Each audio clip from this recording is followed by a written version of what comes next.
Welcome to Grit Gravitas with Anne and Annie, bringing you savvy, spirited stories of success. We're excited to deliver 30 minutes of inspiration, impact, and goodness. We'll be bringing you guests and friends from around the country who have very special work and personal journeys. I'm Anne Deeter Gallaher, your co-host with Annie Carnathan, and this is Grit Gravitas. Let's go!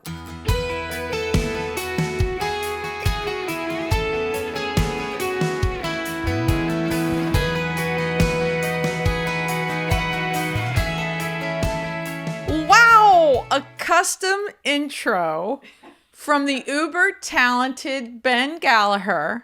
Across from me, Anne Gallaher, Anne of Anne and Annie and Grit and Gravitas. Yay!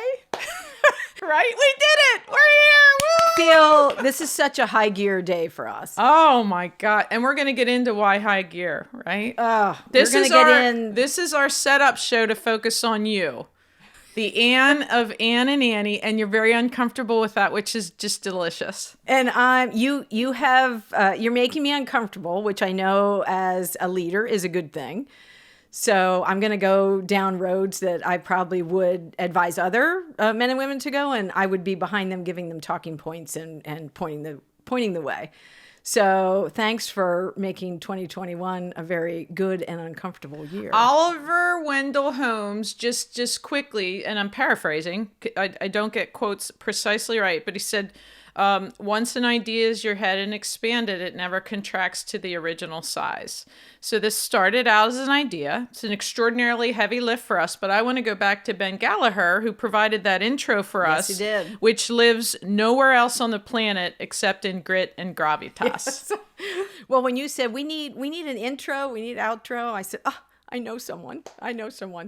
I am fresh back from Nashville, Tennessee, which is a fabulous, fabulous city full of energy and passion and creativity. But I was there, Corey and I, my husband, were there to surprise Benjamin on his new record label signing with Quartz Hill Records, which is a phenomenal milestone and opportunity. And the team, Benny Brown and his team, are icons in the industry. So we were there literally sitting on a bench in front of our hotel while Benj and Monica walked by and popped up and surprised him. So very exciting to have him part of our high gear. And I'm excited to be here with you. I have no idea what the future will hold for us, but hopefully we're going to be an example to other young women and young business leaders to make today the day. And that's going to be my first question as we examine you for our first show before we turn the table. So first of all, proud mama and papa bears for Ben. And secondly, it's Corey's birthday. It is. Our show, we're recording our show on the day of your husband's birthday. And so now in one fell swoop, we talked about a core-centric part of you, which is your family. Yeah. No question. True. So I have known you for a lot of years, and we had lunch in 2020. I don't know what month. I wish I did. And I said, Anne, I have this idea I've been kicking around in my head for years, right? But it doesn't help if it stays in my head. It has to get out to the world. I would like to do a podcast that centers on women, on their journey, on their difficulties, on their triumphs, their defeats. Right. What would it look like for you, or would you consider maybe doing that with me? I don't know that the sentence finished and you were like, yes, absolutely. There's a few people in my life that I say yes almost immediately, and you're in that inner circle. Why did you say yes? I love your ideas and your energy, and I would commit to you knowing that you wouldn't take this in a direction, that would not be successful, that wouldn't be able to give back to other people. And that's been part of my 20-year business journey. In areas where I couldn't find my way, I made sure that the young women behind me would have an open door, or I'd be able to reach down and give them a hand up. And not a handout, be able to say, go left, go right, stay straight, shorten their learning curve, if you would, which is part of Women in High Gear. And it's part of what we're really committed to doing here and wherever this podcast goes. You have a long career in business. You know, this 2020 was our 20th year as Deeter Gallaher Group. And I've learned a lot of things. So I want to make sure that the next generation and 2 generations below them really have a stronger pathway on their journey, so they won't make the same mistakes. And the world has changed since the last 10 months. So I think even lessons we've learned now as executives would be extremely helpful to young people, whether they're in college, whether they're looking to interview for jobs, how much grit they need, and what gravitas means to them. What does that mean when they walk into a room of business executives?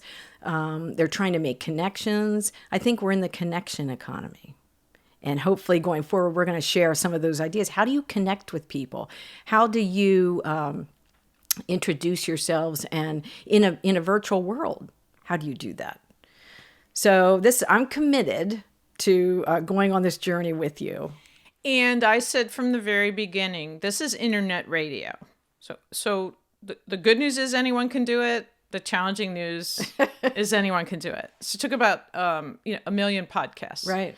And why should people care? I'm a big why person. Right. Because if you understand why, you're much more willing to get on board. So if I just said to you, I want to start a podcast, and you didn't ask me why, I'd be like, what?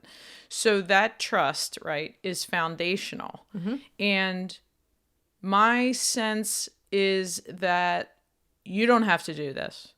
I don't have to do this. Our currency is in absolutely coaching, mentoring, cutting down that learning curve, and essentially saying, hey, you don't have to agree with anything. You can say, that solidified my position in the opposite, because you and I aren't going to agree. But a superpower that a woman has is managing conflict. A superpower that I have is building relationships. Well, guess what? In any meaningful relationship, there's going to be conflict. Sure. And people aren't going to care what we know until they know that we care. And so one of the paramount things to this is essentially that we all have the same amount of time in a day. You do, I do. We're both running companies. In your case, you own it, right? I don't own the company I run. Our time is our currency. We're moms, we're wives. In your case, you're a grandmother. And so that entire responsibility as a woman is all equally important.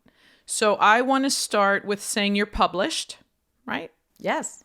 So tell me about the phrase high gear, because our legion of listeners, in the beginning, our friends and families, they're going to hear that a lot.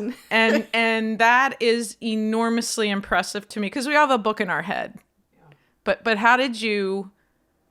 And for everyone out there who has a book in their head, part of the mantra of our show is today's the day. Don't wait for 2022. Don't wait till we come out of the pandemic. Don't wait till 10 of your friends really nudge you that way. Today's the day. Get the pen and paper out. Get the laptop out. Open notes on your iPhone and start your book. On that premise, you and I both have non-traditional journeys to executive leadership. Woo, way do people hear those? How about that as a tease? Totally different paths. And I think that's such a wonderful message to anyone out there, whether you're in college, whether you've graduated, whether you're mid-career, whether you're an on-ramper. I use that term a lot.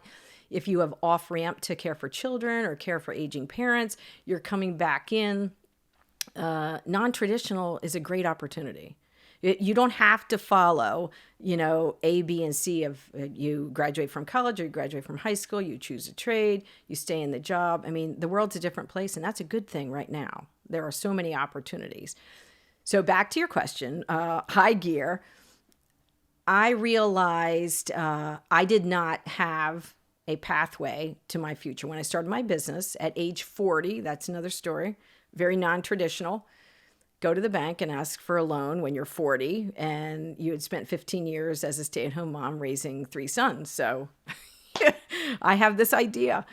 And Women in High Gear was born out of making sure other people would have a path forward to them, should they choose. If you were a stay-at-home mom, there's tremendous opportunities to leverage those skills into the workplace, should you choose, whether it's entrepreneurship, whether it's, going back to work for something else, whether it's a passion project, social entrepreneurship, a side gig, if you would. And so my co-author, Amy Howe, we each contributed to every chapter. I was coming from an on-ramper, had off-ramp for 15 years, on-ramped and burst onto the marketplace like, okay, I'm here to do business. And she had worked nonstop from college. So she had done the whole daycare lifestyle, and she knew what challenges that brought. And I knew what challenges being out of a work environment for 15 years brought. So we really felt that we had a lot of insight to offer that would change people's, business choices, especially for young women. And I made sure all three of our sons read the book and gave me feedback, and their girlfriends at the time, wives now, to just say, does this resonate with you? Are these the kinds of questions you're asking? And I still reread my own book. And I can't wait till we get to the chapter on emotional resilience, because I'm not going to bare my soul. I know you want me to, but so you think you will? There's right. Yeah. So I'm 100% EQ, right? And you know that. 100% emotional. And so from the second you went to the bank, right, I would submit to you that you sold the bank on you. Life is a sales call. Yes, it is. Doesn't matter what you're trying to influence. And really, if we said sales was persuasion or influence, wouldn't we be looked at differently? Because I'm salesman all the way.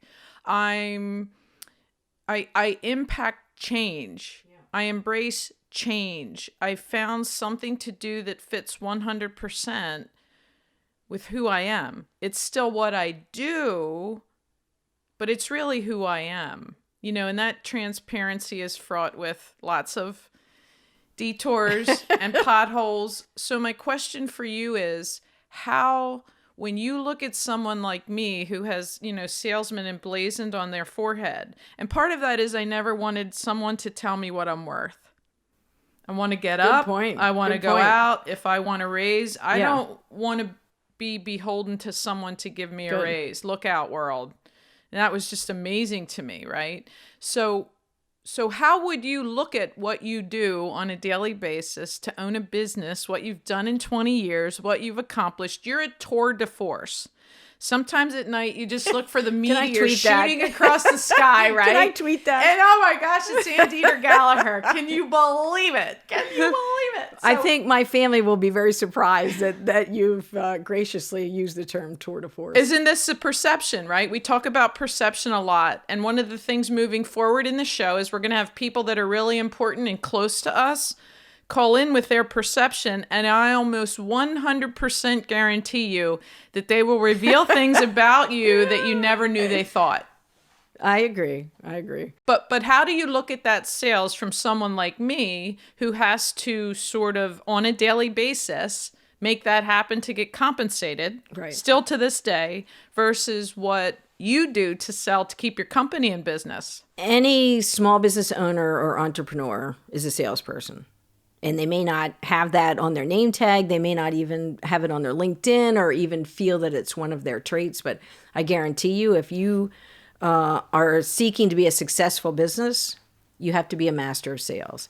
Because if you don't own your message, or you can't convince me why you are the best, why Universal Media is the firm for Deeter Gallaher Group to partner with on clients, I'm going elsewhere. So you have to know your value. You have to convince me and make me feel like I have made the best decision possible. So in the public relations industry, I'm sales on every single aspect. Everything I do, everything I write actually has a sales and a persuasion aspect to it, because I'm persuading clients to choose us. There's a lot of public relations firms out there. And then I'm working hourly to persuade the media, whether that's traditional media, whether it's social media, whether it's influencers, to take our stories. to bring your camera, to bring your microphone, to pull out the iPhone, to show up in an event. It's all persuasion. And if your passion doesn't ooze out of your emails and your text and your persona, no one shows up. There's tremendous risk in that. Yeah, there is. And look, let's be really clear on something up front for this show. I have a husband and I have a son, and every department head I have at Universal Media is a man. Yeah. Right. This isn't for one scintilla of 1 second in any capacity anti-male. No. This is 100% amplification of women. I don't believe in my career in business, women do enough for other women.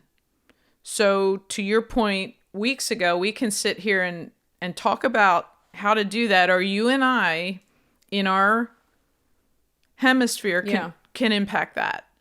And to be able to look now, right? And you hate this, but with less days ahead of me than behind, right? I'm able to say sales really is persuasion, because I'm not selling my department heads anything. I'm selling a team. I'm selling a lane to each of them to form the best team. Right. You have employees, both of which are not where you're sitting today in that geography. The currency has to change from when they were here to now that they're not, which is sometimes COVID, but really does it matter rhetorically where they are? So you start this business. Why didn't you find a job with an existing company? I don't love taking orders from people. So I think... but we do that with our partners, with our business, right? But I don't. I figured... so in 2000, I was at a crossroads where the boys were getting, up through middle school. Benjamin was the youngest of the three coming up. He was probably in 7th grade. Hitting high school, they were full of all wrestlers, all manner of activities, all scouts. And I just realized... All Eagle Scouts. All Eagle Scouts, yes. Shout out to Boy Scouts and Eagle Scouts. It's a tremendous amount of work. I realized that... Now, I was editor at a publishing house for 5 years straight out of college. The Monday after Saturday graduation from Shippensburg University. We have to give them a shout out. Ship hip hooray. Yes. Both Ship grads. Love Ship. So I just realized that I could either, one, go back to a publishing setting or a communication setting or a PR setting and work for someone else, or I could jump in the deep end. One of my favorite quotes is from Jonathan Winters, who, the younger listeners won't even know who that is. Google him. If your ship doesn't come in, swim to it. And I thought, I'm not waiting for someone to knock on the door and say, Anne, we think you would be a great CEO. We think you should start a PR firm. I just invested in myself, bet on myself. You have to be comfortable doing that. There's no one else that I can control like I control myself. So I think I can make it. And what's the worst that can happen? So I fall and I get up and I take it in a different direction. So there's lots of tips that I learned in this journey from the year 2000 to 2021. But I took off, and because I started at age 40, I didn't have a long runway. I didn't have 20 years to figure it out. So I had a high gear sense of energy from day one. I had a home office in the bedroom, to the point where one of my older brothers said, Anne, if everyone knew, if your clients knew where your office was, I said, that's irrelevant. So go from there to meeting CEOs in coffee shops, going to all the chamber events that you do, and shout out to the chambers. I still passionately believe in the business environment and supporting your community through chamber membership and activities. And then to leasing space for 7 years and then buying my own building. So it was a journey. And if you had told me when I was in college that this is what I would do, I'd say, you're insane. Never do I see myself on this path. And there was no playbook for it. But the great thing, especially for moms who are working moms, and stay-at-home moms who want to start something, don't take yourself out of the race before you're in the race. Don't predict, what the future holds. Just go create the future. And there are so many opportunities, so many people like both of us willing to help you and have coffee with you, shoot you an email, introduce you to influencers and executives that can open doors for you. The really compelling part of that journey is essentially when we get to the end of that bite, is that you bet on yourself and you didn't want someone to put value and worth on you. Yeah. And I said up front the exact same thing, as far as just being a salesman. Yeah. So when you're a salesman with just commission, there's risk every single day. But talk to me about the risk in a corporation, for instance, where you essentially have whomever is your boss something has to happen to them for you to rise up. And so there's not as much control, but with more control is more risk. And that's an interesting play to me because I get the question a lot, how is corporate America versus a family independently owned media company? So I just finished my 10th year, starting my 11th at Universal Media, and I still get that question. It's 10 years, right? So my point to that too is you said something to me at one point that just landed on me like a house, and it may have been about Ben because this is not his first record label. Right. And I would say to you, how's Ben doing? And of course you're secretive and there's good news. And I said, well, what are you doing between that? Right. And so all I know is he said to me, there's not a plan B. Right. There's no trap door. Right. There's no little cocoon to come back to. He was going to be a musician with a label. That is his career. Yeah. And I was sitting there with you and when you had an office in our building when he got accepted. Yeah. To Belmont. To Belmont in Nashville, which is the Wharton Yes. equivalent of the music industry. Exactly. And did you in your mind have a plan B? Or was there not a plan B? No, you mean how did I see my success going forward? Did I think I would make it? If you didn't make it, right? Do you see, well, if I fail, it's cool because I have this over here. I don't like to fail. And as you know that, and I don't really want to talk deeply about I know that you're going to just ever so gently inch me that way.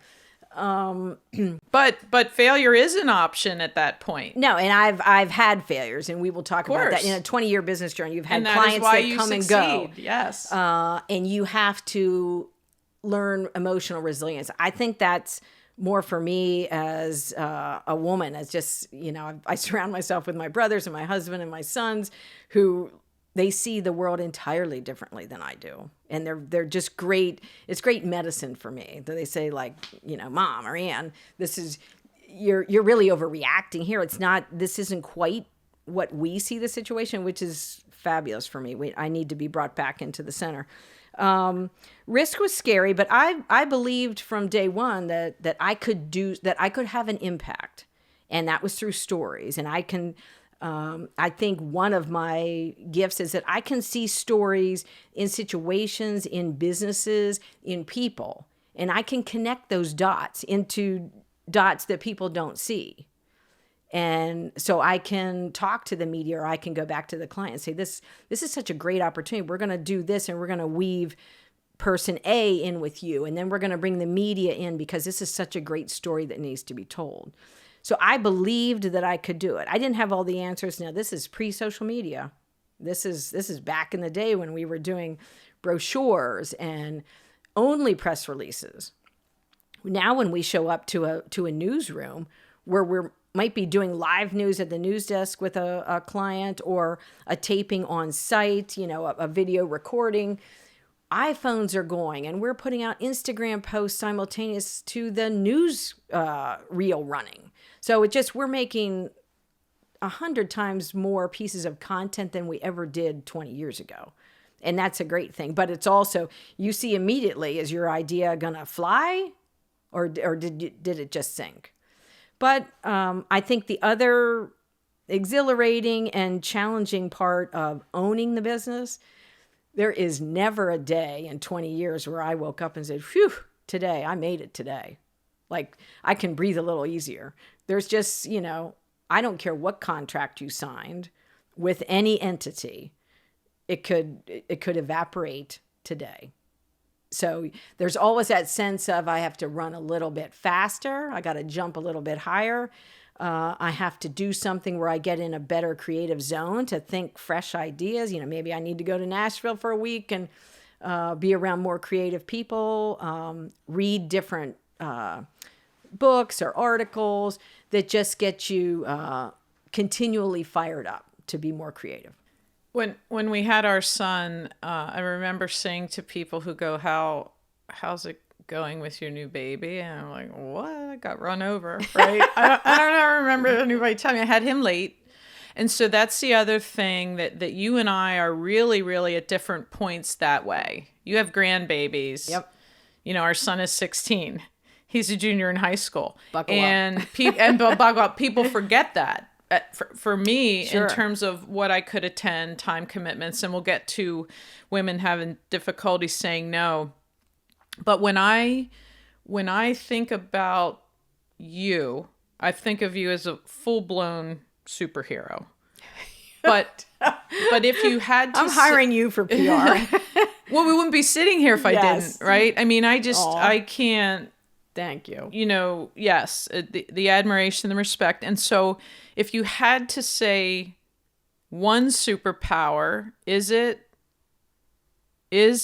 your storytelling? Because I think you're magical. Well, that's a talent. The superpower, I see myself, even stories are the avenue and the connections are the avenue, but my deep desire to help. So that could be the business, that could be the individual, that could be the charity like the Salvation Army. I think that my ideas can help, can make a difference, grow a donor base or grow a client base or just be good for the community. The stories that we're finding and sharing, I think will make the day better. And actually, that's part of what my heart's desire for the podcast is going to be, that we're asking people for 30 minutes of their time. Time is non-renewable, not getting that back. So I love listening to podcasts in the morning when I get ready, and that's 30 minutes I can dedicate that I'm not taking from something else. But I really earnestly desire through our stories, our experiences, and our guests, the people that we connect with that I cannot wait to invite on and into our studio and conversations, will be very helpful and very impactful for people. I think it will make their day better. For the 30 minutes we're asking, I want an immediate ROI to every listener. They're going to do something differently. They have a piece of advice that they can enact. And again, I go back to our first show, Today's the Day. This podcast isn't perfect, and I could give you 1,000 reasons why I would reschedule it with you. Like, okay, we're on video. That's a little, now we're in a whole new era. But this is 2021. Nothing is the same as we knew it 11 months ago. So all the better reason, almost a new sense of energy. Let's do this. The rules are gone. So we're writing our own chapter. Anne Deeter Gallaher, thank you so much for just the smallest peek into you and your journey and your success in business as a woman, to be continued. And our organic stories will obviously come out through our guests, through what we know to be just the next step of the journey and not the destination. So can't thank you enough for that little peek into you. I think it was phenomenal. And our next show will feature you essentially getting a peek into me, but I'm much more forthcoming. You'll just have to keep me on the rails and stop me from all the rabbit holes. So thank you. And we are going to Ben Gallaher is going to take us out. And again, thank you. We did it, lady. We did. Today's the day. We did That's it. our actionable advice. Today's the day. We burst through. So stay tuned. The next episode is coming up. Thanks for listening. It's our desire that these stories will bring energy, ideas, and fresh thinking that you can use today. Subscribe to our podcast and follow us on Instagram, and have a high gear day.